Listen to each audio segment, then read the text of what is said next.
1994-yil yaponiyalik olim doktor Masaru Emoto barchani hayratda qoldiradigan bir haqiqatni isbotladi. U so'zlarimiz bizni o'rab turgan olamga qanchalik ta'sir qilishini ilmiy isbotlab berdi. Olim talabalardan suv to'ldirilgan idishlarga har xil so'zlarni aytishni so'radi. Birinchi guruh idishlarga "Men seni yomon ko'raman", "Sening qo'lingdan hech narsa kelmaydi" kabi salbiy va og'ir so'zlarni aytdi.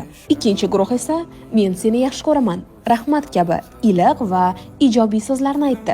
Natija esa hayratlanarli bo'ldi.